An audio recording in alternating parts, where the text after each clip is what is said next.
What's up guys, we're back, and in this video we're coming to you from Sydney, Australia's most well-known city, and also known to have one of the highest costs of living around the world.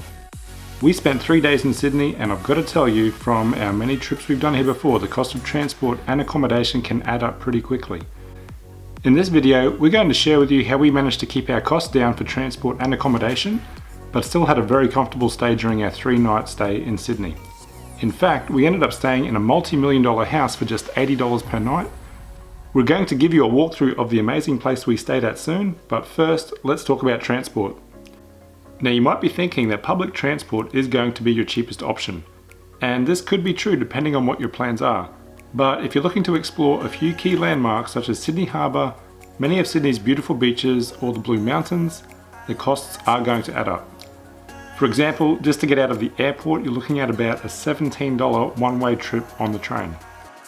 So for a family of 4, public transport is not going to be your best option. So your best option is going to be to rent a car.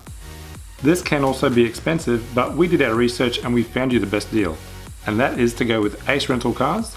Their prices are the cheapest, they are located in the Sydney Airport complex, and they also have free pickup and drop off from the airport terminal. The staff were really friendly, super helpful, and we were very happy with our car. We paid just $60 per day for our car, and it was great to have that freedom just to go wherever we wanted, when we wanted, during our 3 days in Sydney. So now that we've got your transport taken care of, we're going to tell you the best option for accommodation in Sydney if you're on a budget. You might be able to find a small hotel room for $100 per night, or perhaps a bed in a hostel dorm for $20 to $30 per person per night. But this is definitely not suitable for a family. Your best budget option is an Airbnb. Airbnb has many hosts in Sydney willing to share a room in their house at a very reasonable price. Now, you might be thinking that you're not going to get much privacy renting a room in someone's house, but I can tell you, if you find the right one like we did, you're going to have a private space that is spacious and secure.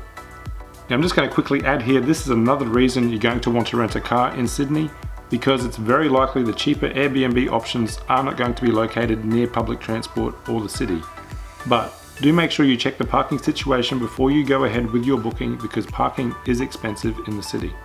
If you've made it this far in the video, I'm sure you want to see this Airbnb we stayed at. I'm going to cut to Elisa, who will give you a walkthrough of our Airbnb.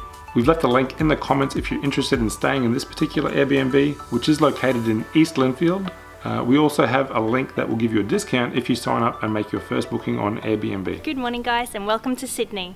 As you know, we're currently on a stopover to Hawaii, and we're staying at an Airbnb in a suburb in East Lynfield here in Sydney. So let us take you for a walkthrough.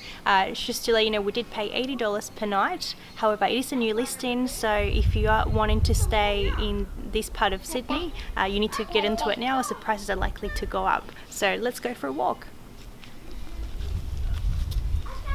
We've got the main entrance right here.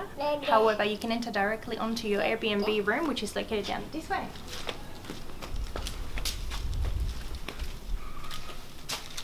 Come on in. So as you can see, it's nice and spacious for the 4 of us. It's got a queen bed, and it also has a sofa bed, so you can have up to 3 adults in here, or like us, we've got the 2 of us and the 2 children, so plenty of room for everyone to sleep comfortably. There's a TV, but there's no antenna, so you can't actually watch any of the local channels, but they do supply a DVD player and some DVDs down there. Daddy. Yeah, baby. There's also just a little kitchenette area, just with a sink and some dishes. And this is a dryer, but there's no washing machine, so you won't be able to do any washing while you're here. And if you follow me through, we've got a nice bathroom. So the bathroom's got a bathtub and a shower over the bathtub. It's got great water pressure, so you won't have any problems having a nice comfortable shower in there that's nice and hot. We do love that the space is nice and big for the 4 of us, and also there's a living space up there that the owners don't mind you using as well. So we might show you the kitchen. Should we show them the kitchen? Yeah, it's upstairs. Follow me. We've got the stairs that take you up to the living spaces in the house.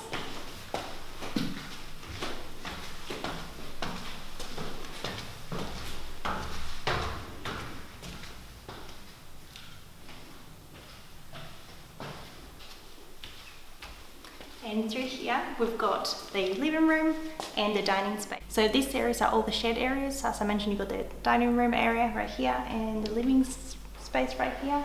And there's just a balcony out there, which has got a beautiful view, lots of trees, lots of green.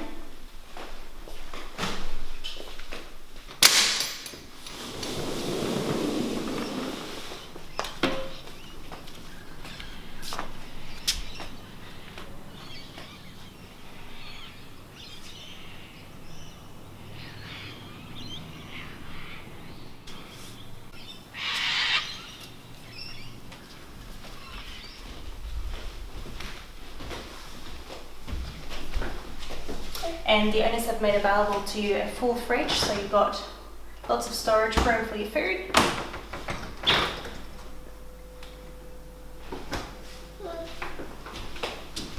And through here is the kitchen.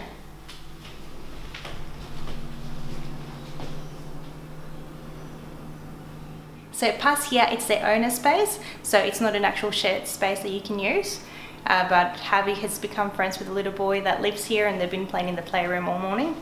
So if you do have kids, you will definitely love that because there's lots of room. There's a nice, beautiful yard just out here that we're going to show you now. So it's got a pool right at the back, but it's a bit cool at the moment, so it's got a cover on it, so we can't use it. But still lots of room for the kids to run around and a little playhouse and lots of toys. So this is it from us. I hope you enjoyed the tour of our Airbnb in Sydney. If you have any questions, as usual, pop them below. If you liked what you saw, give us a big thumbs up and hit the subscribe button if you haven't already, and turn on that notifications bell that'll let you know when a new content is up.